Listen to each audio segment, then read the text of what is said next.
Maria Montessori, who is the creator of this approach, spent most of her life directing children in a mental institution, and she presented them with an approach to learning to help stimulate them.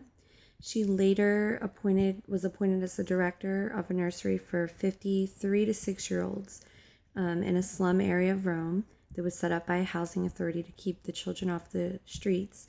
And there she observed various techniques and used them to set up her approach. She used these techniques in the mental institution, allowing the children to work independently and to choose the activities that interested them. She was led by the children and carefully observed how they learned and what materials they chose to use.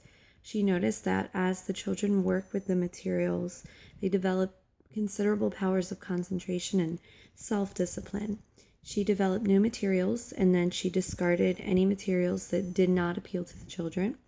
She developed the theories of the Montessori method based on what she observed with the children carefully and what they revealed about their own developmental needs. The Montessori approach involves methods that allow children to work and be seen as an individual, and also at a child's own unique pace. It's important for a teacher to facilitate and to accommodate to a child's needs and their learning through all 5 senses.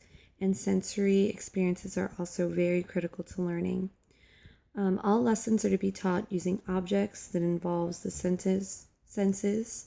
It's normal to see color-coded materials that helps enhance the sensory and organizational value of the lesson for each individual child.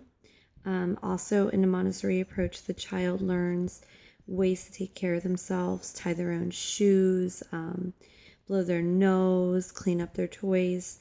The only setback to the Montessori approach seems to be that in these schools, some children, it's a challenge for them to adapt well to a lack of a certain structure, like time limits and approaches like that, but only for certain children.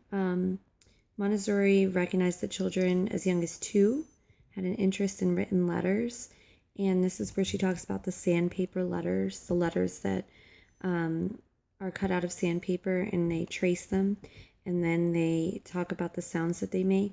They were developed to take advantage of this sensitive period that children have, that they can recognize these sounds.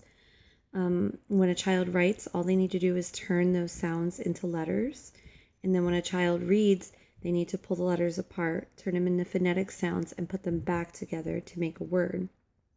It's a more complicated process, but children in the Montessori classrooms often write stories with the movable alphabet long before they can even read. I've observed a great deal of Montessori-like teaching methods with my observations, but only to an extent.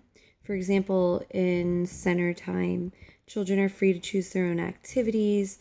They can learn at their own individualized pace, and they have real freedom to see what interests them, and they have the facilitated help of teachers, but there are certain time limits and there's more structure to their day.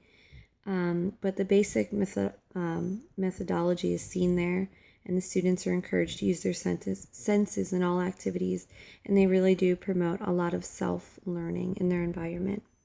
Thank you.